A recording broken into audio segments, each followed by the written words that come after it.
Hello दोस्तों, welcome है आपका हमारे यूट्यूब चैनल में।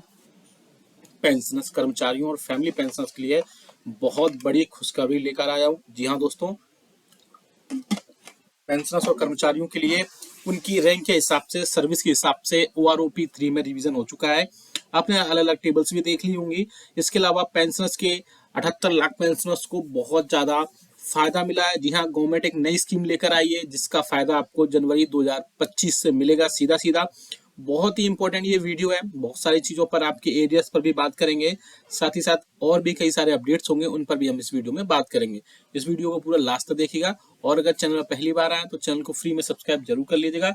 साथ ही साथ हमारे चैनल को सब्सक्राइब करने के बाद बेल आइकन को प्रेस करना बिल्कुल मत भूलिएगा, तभी आपके पास हमारी वीडियोस की लेटेस्ट इन्फॉर्मेशन आ पाएगी और आप हमारे वीडियोस को इसी तरीके से आगे भी वॉच कर पाएंगे।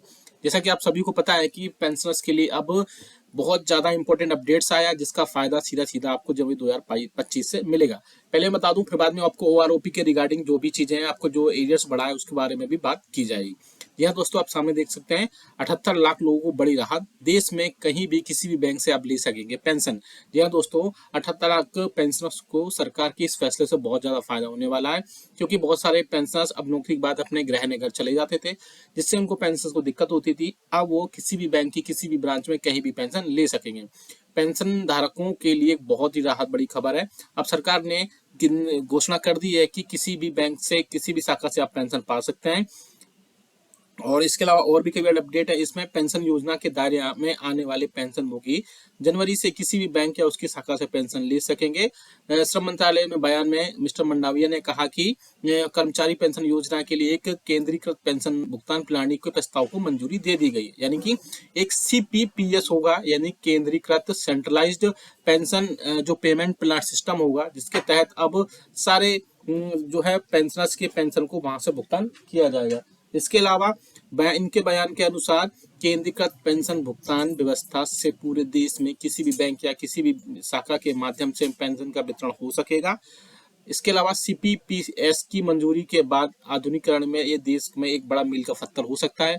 इसके तहत पेंशन धारक देश में कहीं भी किसी भी बैंक से अपनी शाखा से पेंशन प्राप्त कर सकेंगे।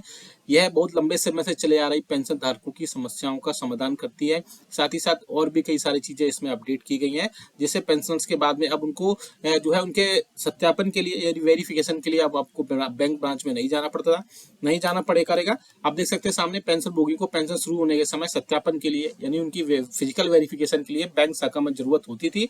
अब ये वहां पर जाने की जरूरत नहीं होगी। साथ ही साथ भुगतान जारी करने पर इसमें तुरंत पैसे जमा कर दिए जाएंगे। और इसके साथ ही साथ उम्मीद है कि नई प्रणाली से पेंशन वितरण लागत में महत्वपूर्ण कमी आएगी। साथ ही साथ यह सुविधा जो है 1 जनवरी 2025 से लागू हो जाएगी और आपका जो केंद्रीकृत IT युक्त प्रणाली है उससे शुरू में ये सारी कर दी जाएंगी और आगे इसमें बहुत सारी चीजों पर अपडेट कर दिया जाएगा। बात करते हैं 18 मंथ्स के DA/DR पर। आप सभी को पता है कि 18 मंथ्स के DA/DR पर अब फिर से एक बड़ी माहौल बनना फिर से शुरू हो गया है। जब से गवर्नमेंट ने UPS यानी यूनिफाइड पेंशन स्कीम की जब से अनाउंसमेंट की है, फिर से यूनियंस और पेंशनर्स फिर से अपना एक्टिव हो गए हैं। और साथ ही साथ कर्मचारियों, पेंशन और फैमिली पेंशन के लिए वो जल्द से जल्द 18 माह के DA और DR के जो एरियर्स है उसको दिलाने की कोशिश कर रहा है। अगर ऐसा वाकई में होता है तो पेंशन, फैमिली पेंशन और कर्मचारियों के लिए बहुत बड़ी राहत की खबर होगी। और साथ ही साथ अब आने वाले दिनों में जो कैबिनेट बैठक होगी उसमें भी इसमें जो है 18 मंथ्स के DA/DR का मुद्दा हो सकता है। 25 सितंबर को एक बड़ी कैबिनेट बैठक जो है प्रस्तावित है, जिसमें जुलाई 2024 के महंगाई भत्ते और महंगाई राहत के अनाउंसमेंट की घोषणा की जा सकती है और आपको 3 मंथ का DA/DR का एरियर्स मिल जाएगा। अब बात करते हैं OROP 3 के एरियर्स की। इसमें आप देख सकते हैं रैंक दी गई है यहाँ पे सामने, सर्विस है यानी जितनी आप क्वालिफाइंग सर्विस कर चुके हैं, और साथ ही साथ पेंशन जो है OROP 3 में आपको कितनी मिलेगी बढ़ करके। आप देख सकते हैं हवलदार ग्रुप वाई में और इसके इक्विवेलेंट है लेवल 5 तक, और आपकी इस सर्विस 24 ईयर्स है तो आपको 24,763 रुपए वहां पर प्रोवाइड कराए जाएंगे। पॉइंट नंबर 2 देख सकते हैं, हवलदार ग्रुप वाई में और उसके इक्विवेलेंट लेवल 5 तक है तो आप, और आपकी सर्विस 26 साल है तो आपको 25,582 रुपए आपको OROP के रूप में, पेंशन के रूप में वहां मिलने वाले हैं। अब बात करते हैं नेक्स्ट। आप देख सकते हैं अगर आप इसके अलावा नायब सूबेदार और ACP नायब सूबेदार हवलदार है ग्रुप वाई में, और जो या फिर इक्विवेलेंट लेवल 6 है, और आपकी क्वालिफाइंग सर्विस या बोल सकते हैं आपकी सर्विस 24 ईयर्स है तो आपको 26,825 रुपए वहां पेंशन के रूप में मिलेंगे। अब नेक्स्ट बात करते हैं, अगर आप नायब सूबेदार और एसीपी नायब सूबेदार हवलदार ग्रुप वाई या फिर इक्विवेलेंट 6 है, लेकिन आपकी क्वालिफाइंग जो सर्विस है वो 26 ईयर्स है, तो आपको 26,900 रुपये वहां पर प्रोवाइड कराए जाएंगे। ये एक अच्छा इंस्टीट्यूट गवर्नमेंट की तरफ से लिया गया है। साथ ही साथ देख सकते हैं आप सार्जेंट ग्रुप एक्स और इक्विवेलेंट लेवल 5 तक है, और आपकी क्वालिफाइंग सर्विस जो है आपकी 20 ईयर है, यानी 20 ईयर्स है, तो आपको 27,260 रुपये वहां पर प्रोवाइड कराए जाएंगे। बात करते हैं फिर से, आप देख सकते हैं एनके ग्रुप वाई देख सकते हैं, ग्रुप वाई और इसके इक्विवेलेंट लेवल 4 में है, और आपकी क्वालिफाइंग सर्विस 22 ईयर्स है, तो आपको 23,569 रुपये आपको पेंशनर्स के पेंशन के रूप में वहां पर मिलेंगे। साथ ही साथ हम बात करते हैं, अगर आप सिपाही ग्रुप वाई और इक्विवेलेंट लेवल 3 पर हैं, तो आपको 17 ईयर्स की आपकी क्वालिफाइंग सर्विस है, तो उसी हिसाब से आपको 20,463 रुपये आपको OROP3 के रिवीजन के रूप में मिलेंगे। तो OROP3 के रिजल्ट अगर आप रिगार्डिंग एक पूरा डेडिकेटेड वीडियो आते हैं तो वीडियो को लाइक करके कमेंट बॉक्स में यस लिख दीजिएगा। हम एक पूरा वीडियो उसमें बनाएंगे, क्या क्या चीजें उसमें अपडेट हुई हैं, एक थोड़ा सा समराइज करके हमने ये चीजें बनाई हुई हैं, जिसमें आप थोड़ा सा डिटेल में चीजें, और अगर आप चाहते हैं तो कमेंट बॉक्स में यस लिख दीजिएगा, वहां से एक डिटेल वीडियो आपको लेकर आ सकते हैं, जिसमें आपके सारी चीजें आपको रैंक वाइज कितने ईयर्स के सर्विस करने के बाद आपको, और बाकी जो रैंक्स हैं उनका भी हम वहां पर लेकर आ जाएंगे। और इसके अलावा एक और मैं बड़ी अपडेट आपको देने जा रहा हूँ, जो कि होगी आपकी पेंशन में बढ़ोतरी को लेकर के। जी हाँ दोस्तों, पेंशन में बढ़ोतरी को लेकर के भी एक बड़ी अपडेट निकल कर आ रही है। जैसा कि आप सभी को पता है कि पेंशन में आपको कुछ दिन पहले एक प्रपोजल आया हुआ था, जिसमें पेंशनर्स की बेसिक पेंशन में एटलीस्ट हर साल 1.5% की बढ़ोतरी की जाए।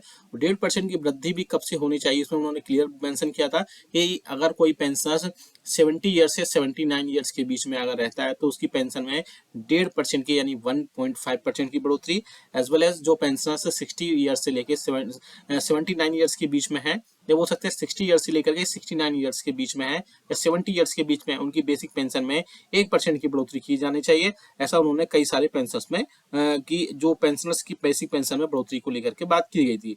लेकिन अभी गवर्नमेंट की तरफ से कोई भी बड़ा चीजें नहीं आई है, बड़ा अपडेट नहीं आया, लेकिन अगर जल्द से जल्द इसमें कोई ना कोई बड़ा अपडेट देखने को जरूर मिलेगा, और उसके बाद में आपको चीजें वहां पर क्लियर कर दी जाएंगी। और जो बहुत सारे लोग ये बोले थे कि 50% DA के बाद में फिर से मर्जिंग होगा, क्योंकि अभी फिर से all India consumer price index का डेटा रुक गया था, तो फिर से लोग बोल रहे थे कि वो मर्जिंग होगा DA और DR में, तो ऐसा नहीं है। आपकी जनवरी 2024 जो DA 50% बेसिक में था, उसमें मर्जिंग नहीं की जाएगी।